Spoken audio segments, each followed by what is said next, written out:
So what's your full name? Ronald Larry Paris. And why'd your parents select this name for you? I have no idea. Do you have a nickname? Yeah, Duck. Duck. Yeah. And why are you named Duck? Well, when I remember that he threw me in a creek, and the way I swim, I didn't know how to swim, so I was swimming like a duck, and named me Duck. He was always looking to name somebody a nickname, especially his kids, so that's the way it went. And that's your dad? Dad, mm-hmm. Okay. Did your brothers or sisters have nicknames? Yeah. I remember a few of them. What were they? Let's see, Betty was Butterball, Myra was Squirrel, Juanis was Gib, and of course Juanita was Red, I think it was. I don't think Janie had a nickname. And Dale, what was Dale? Susie Q? I don't know how he got Susie Q, but Susie Q, I guess. Did I leave somebody out? Gerald? Gerald. Hell, his name was Doc. Why was he Doc? I have no idea. I never really heard him called Doc, maybe once or twice that I can remember.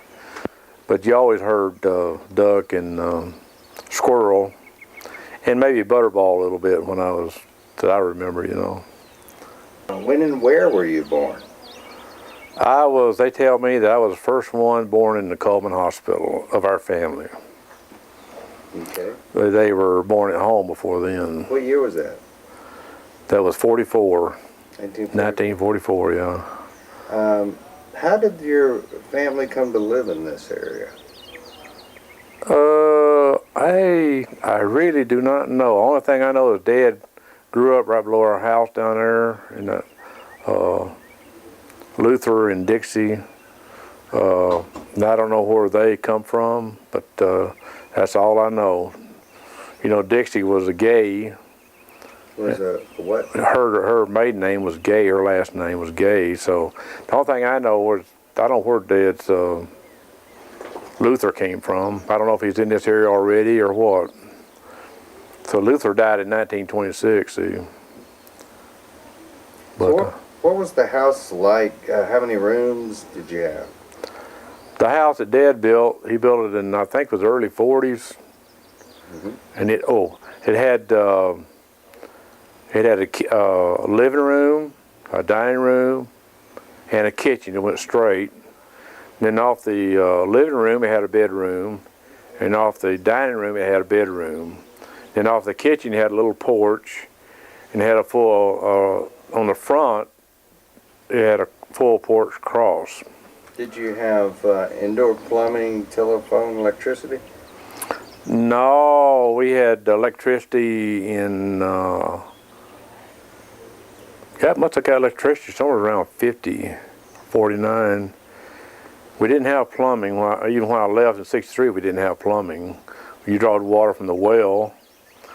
And what was the other? We had a TV. We got a TV in, must have been 53, somewhere in there. About the same time, we got a tractor to farm with and stuff like that, you know. One needed a way of. Earliest childhood memory? The earliest memory was over on the Emmett Oden place. I remember one day, Mom was outside, this big house, the porch went all the way around the house except for the one wall of the kitchen. I was outside riding a tricycle through water that spilled off the tubs that Mom was washing in. And I was kind of running back and forth, and that's the only thing I remember. I remember the truck the same day pulled up, and Dad had seemed like it was a bicycle in the back. And that's what I remember about. And the time after that, the thing I remember is moving over here to this house. I remember coming over, him talking to people living in our house. Then we moved over there and moved in because he had rented the house out. Okay, all right.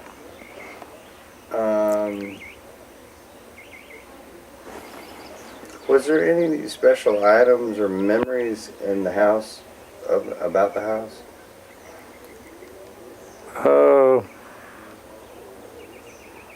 No, it's pretty. I don't know. I remember the kitchen.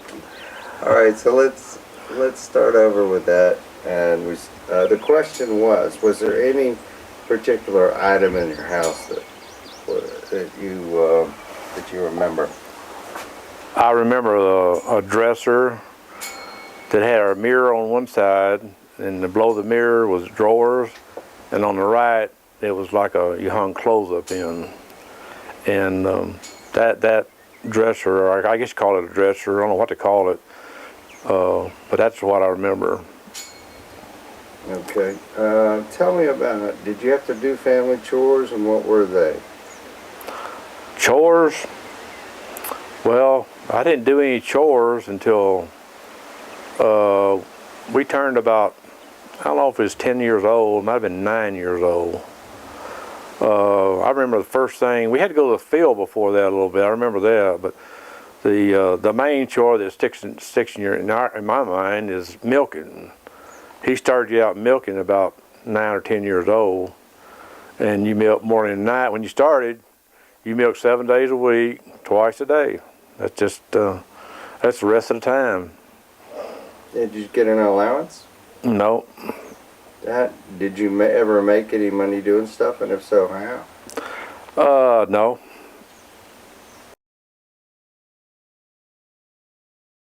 Don't read anything. What was school like for you? Providence, it was pretty good, but I failed the first grade. I couldn't get through the first grade there. You know why? Whoops. I couldn't see. Glasses? I couldn't see. I remember now that looking down at the ground, everything was hazy and fuzzy. But, I didn't know that I couldn't see very good. And so the teacher noticed that on my paper, when you had you draw and, write letters and stuff, that the paper was hazy, and I don't know what I was doing. I was doing something on it.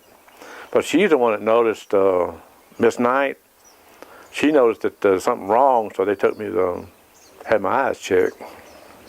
And then... I repeated the first grade over. And then you were okay? Yeah. What were your best and worst subjects all through your school years? Oh, best and worst. I like math, but algebra was hard. Regular math I like, but I got through algebra. That probably might be the worst. The one I liked the best was literature or history.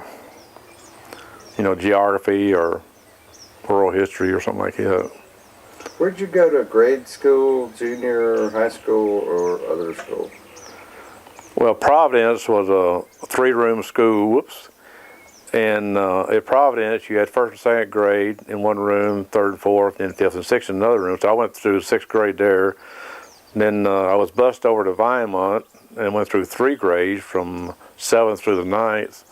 And then since Juanita wanted me to go to Coleman instead of going to West Point, I went to Coleman for the next 3 years, 10, 11th, and 12th. When you were in Coleman, did you have any school activity or sports you were active in? No, I was not active in sport. We just had PE, and that's the whole thing I did. No. Thinking about your childhood, did you have any childhood heroes? Childhood heroes? Let's see. Not really. I like westerns, like Roy Rogers and Long Ranger. As a matter of fact, I tried to imitate some of the Lone Ranger's doings on a mule. So tell me about that might have been my hero or something that I don't know. What happened with the mule? Well, I did things with him. We rode him a lot. Gerald did, and I think Juanis did too. But I tried to get him to jump things. But the biggest thing was I tried to get him rear up like the Lone Ranger's horse did. I can't think of his name now. Anyhow, I got him up behind the barn over at Grandma's. There used to be a barn over there. And right in the middle there, you know, the woods is around and the fence is over here and the barn here, so it's kind of like a little fenced-in area there. I tried to get him reared up, but what I did, I'd ride him bareback and I had no rope around his neck. I only had the bridle rope coming back. And I didn't think about when he reared up what was going to happen. But I got that mule backing up. He finally reared up. He did rear up pretty good. And I slid back and pulled on his reins and made it worse. And he kept stepping backwards and backwards. And dumbing me, I didn't turn loose and just hop off, you know, because I was afraid he's going to step on me or fall on me. So he goes all the way back to, there's a big old tree there where we led the mules down every day to water down there, the watering hole. And he run right into that tree, thank goodness.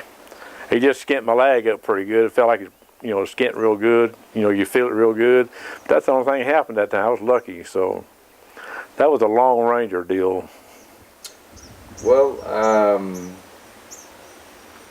do you remember when you were in school, any age, any of your favorite songs or music or any fads, hairstyles, clothes, things that come to mind? Any songs? Yeah. Or artists or musicians? I didn't. I listened to the radio, but I didn't. I listened to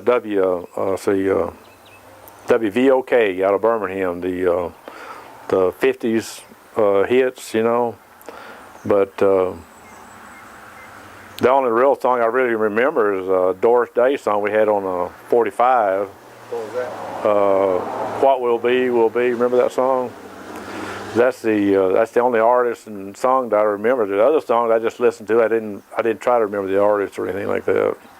I probably did then, but I don't remember them right now. What was your religion growing up, and did you go to church, and what was your faith like? Well, in church,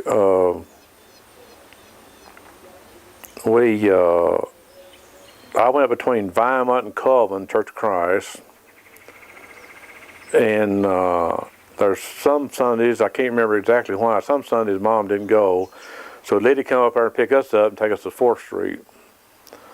Other times I went to Vineland, and they had the little classes over there, and they always taught out of the Bible straight out. They didn't have extra literature like they do today and stuff, you know. They taught straight from the Bible. But I remember being sitting in the church, and the windows up, hot summer, you know, and the fan, you had a fan, you'd still be hot and sweating. So I remember all that. And the people, the men, they go out of the church between Bible class and worship service, and they'll go out there under the tree and smoke. I remember that. All those kind of things kind of went on, you know. From what I've been able to tell, your family often ate together for lunch and middle of the day dinner, but not necessarily supper together. Is that correct? That's pretty well right, yeah. What do you remember thinking about when you ate together as a family? I remember mornings more than I remember anything. What? Well, when I think back on it, Mom made breakfast special, I guess, for all of us kids, because like when you had oats, do you want your raisins in your oats this morning or that? Do you like your eggs scrambled or fried? Usually she gave you a choice. Sometimes she didn't, but most times she gave you a choice. And in the morning when we had breakfast, we always had, it was always quiet. Let's say Mom and Dad or whatever went on the next day or the night before did, you know, drank a lot, and there's a little fussing going on sometimes, you know, activity going on. But the next morning, you assembled at that table, nothing said. Everything was quiet, everybody eat, a little bit of talking, that was it. What was your favorite food? Well, not so much food, I guess, it's just breakfast. I like breakfast. Eggs and bacon, and I guess all those things that are bad for you. That's all right. Yeah. What was your oldest the oldest relative you remember, and what do you remember about him? How far back? Just, the oldest one you can remember. Probably Udell Hubbard. Who was that? It'd be, she married my aunt, my mother's side. Okay. He married my aunt, they lived in Birmingham. He came up and stayed with us, but he's probably the one I mostly remember because the way he was in the Navy. He told me stories about the Navy, jumping off the ship and everything, and he was kind of a character, I guess you'd say. He wasn't a role model necessarily, but he was kind of a character. What stories come to mind when you think about your parents? What stories? Your parents or your grandparents, or just things that positive or interesting that people don't know that you would like other generations to know? Well, Dad, he didn't fuss at you. He just told you what to do. It was pretty well black and white. He seemed to be very forgiving. And like he told me one time, the guy across the creek over was mad at him for a long time. He said he just, every time he passed by in the truck, he just waved at him. Pretty soon the guy waved back at him. So he was kind of like that. And Mom, she was more social minded. She wanted to make sure the house was clean, everything, food and stuff, like company come, and she wanted you to walk straight. Straighten up, straighten those shoulders, pull those shoulders back, and straighten up. She did that a lot. She really did now. She did that a lot. And she kind of worked with you. Me and her went out with, I think one of July went up north. Me and her out there working with the watermelon vines. And this really surprised me. Kind of surprised me. We were working on it for up until about 9:30, 10 o'clock in the morning, and she looked at me and said, "Ronald, how would you like to have some ice cream?" I said, "Yeah," It really surprised me when she said that. You know what she did? We went to the house and made a whole freezer of ice cream, like one Randy's got. Made a whole freezer. We always made a pad for you to sit on, and I sat on it, and she turned it. She spent enough time to make that ice cream. We had ice cream, and then we went back to the field. Wow. That's kind of, but if we worked in the field, otherwise she might work a couple of hours in the field, and she'd go home and fix dinner. That's Mom. She always fixed all three meals, more or less. She always had breakfast and dinner, and like you said earlier at night, it was kind of a little bit mixed thing. It might be 3 or 4 eating together, at one time. It might be all of them.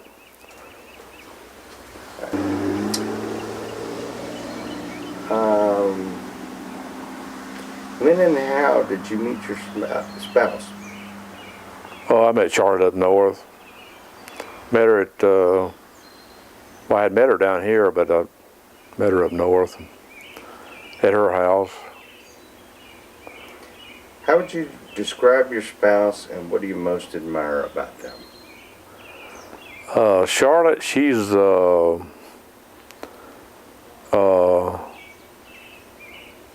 she's very loyal. If she takes you in and accepts you, then she's very, I guess you say, caring. It's like if you got sick and went to the hospital, who would you want watching over you, making sure that things were done or taken care of or whatever? Well, I told people Charlotte. I'd want Charlotte there. Barry Sladden said his Charlotte the same way. So if anybody you wanted around, it'd be Charlotte. So that's the way I am. How did you feel when you found out you were going to be a parent for the first time? Just a parent. I didn't feel. A lot of people feel exhilarated and all that stuff. I I didn't have any of that. But how'd you choose your children's names? I didn't. Charlotte did. Okay. Women's lib, I guess. I don't know. What are your proudest moments as a parent? As a parent, As a parent. proudest moment. Ooh, I don't think of a moment. Things, random, anything. Grandparents, grandchildren. Well, the kids seemed to always do good until they got that normal, like until Ronnie got about 15, things started changing, of course, like kids do, you know. But they were a lot of fun. Playing with the kids in the house. We did a lot of playing in the house at different times, and some of it might be pitching them on the couch, might not be conventional, but they loved it, so, you know. Did you go on vacations, and if so, where? We liked vacation. We didn't have the money between 63 or 66 and 76. Didn't seem to have a lot of money going. So we come down here, and of course Jane and them just took us in, you know.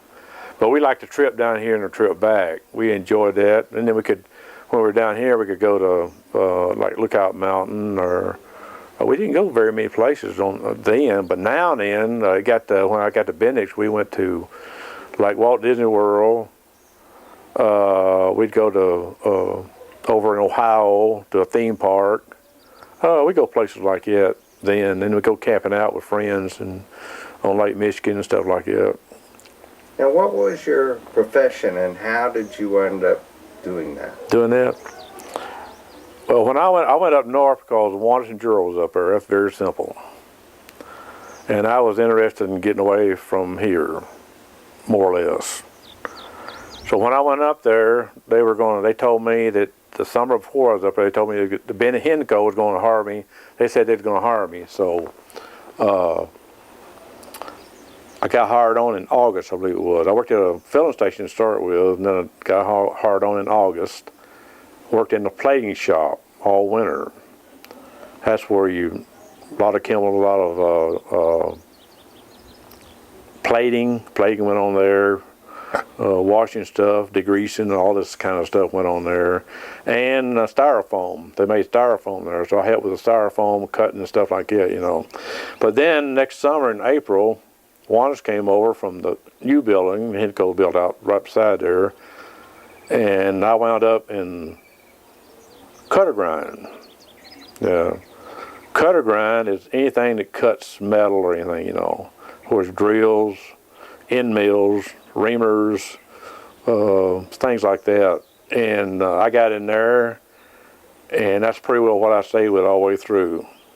It's some form of grinding, whether it's tool grinding, cutter grinding, or grinding on an OD grinder, or internal grinding, or I did quite a bit of milling on overtime out there at Henco, but mostly grinding. Of all the things that you learned from your parents, what do you feel was the most valuable to you? Valuable? Well, I want to say honesty. They didn't necessarily say, you know, tell the truth that I remember. It's just the way they did. It's like example. And I guess that told everything. That told me they loved me. They told me that, you know, you tell the truth. It seemed to say a lot of things. They may have said something, but I don't remember it. You know what I mean? I don't remember. I just remember the way they did and the way they corrected us, and that you know, you just truthful, honesty, just do the correct thing, I guess, in overall, you know. Okay. What accomplishments are you most proud of?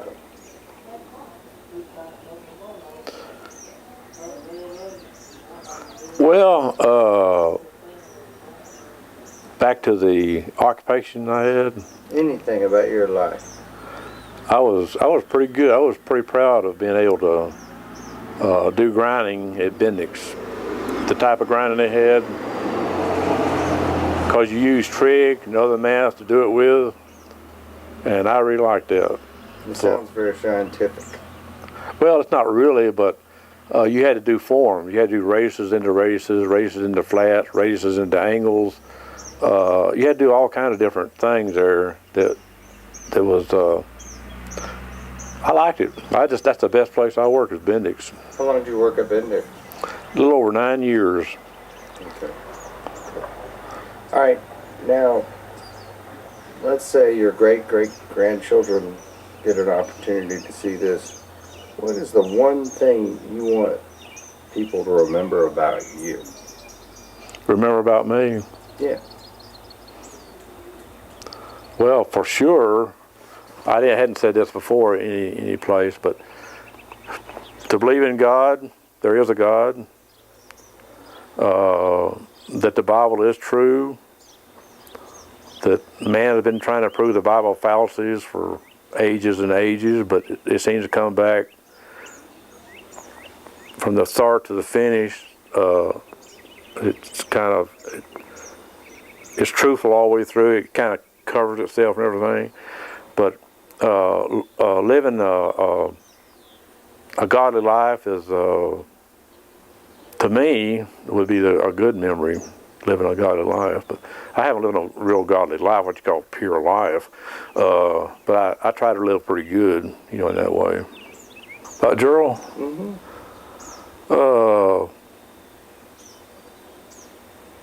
Well, of course, everybody knows he picks on everybody, okay? Let's assume people don't know anything. Yeah, he picked on us. And the thing about it is, when he picked on you, if he made you too mad or cried, he'd wind up trying to get you a candy bar or something. He did that. And he always had a fast way of doing things. We went over, we were supposed to get the corn was already up pretty high, and Dad had me and him go over there to get the weeds out. Well, he always had a fast way of doing it, But he was like never mean. He'd pick on you, but he wasn't mean. But he did things. He tried to do things in the fastest way, so you wouldn't have to work hard, I guess. And kind of like took care of you, That's Gerald. And he's always into doing things, like he bought a motorcycle one time right after he quit school. And I was trying to help him start it back up. He drove it home, but he couldn't get it started. So we pushed that motorcycle, and I thought I was going to die pushing that thing, trying to get it started. But he kept messing around. I believe it was a carburetor. I couldn't remember sure if it was a carburetor or what. And but he could work. I'm telling you what, Gerald could work. We in the field, he could do a lot of work real fast. That's just the way he was. Gerald has 2 granddaughters and a great-granddaughter. And what would you tell them about Gerald? About Gerald? Mm-hmm. Her great-granddaddy like? Well, in today's society, they say it's got to work. People don't want to work. Kids, they want to stay at home. Well, Gerald, he's always worked. That's for sure. He always made his own living. And I'll tell you the other thing about Gerald, he would help you. I'm telling you, he would help you. If you needed help, he would help you. Now, that's, I just look at that, it's just pure fact. That's just the way it was with him. And he was good to you. I went up north, and I would live with him for a while. He didn't gripe about me being there. Didn't gripe one time. I'd ride around with him in different places, he never griped. I guess he thought of his brother and sister, he'd take care of them, It's just the way he thought, I guess. And I always thought he was great myself. He just is picking on you. I thought he was just a real good guy, and he treated his kids pretty good. He went steeplejacking one time, and of course he probably shouldn't have done that, but probably should have stayed in Niles, but when he's around, he's good. He was just really good. He was. He sure was. And you said he treated his kids well. Did he have more than one child? Well, he just had Alicia, but he fought for Alicia. I know that. Tell me about that. Well, he come back from steeplejacking, and Barbara's left by herself, so things happen, you know. And it wound up, he wanted me to testify in court. I really did not kind of want to do that, but I went ahead and done it. And so testified in court, and Barbara just looked at me. She didn't have no expression at all. I remember looking at her. I really felt sorry for her. And so Gerald he was doing that to get Alicia, you know. And Barbara didn't seem to fight it real hard to me. She seemed like she just kind of give it up, you know, more or less. Well, it was kind of rare for a father to get custody in that time period, wasn't it? It was, and the lawyers, he went down to the lawyers, they didn't help. Gerald did all the lag work himself. And so it's really a sad time. Because Barbara's so good to me.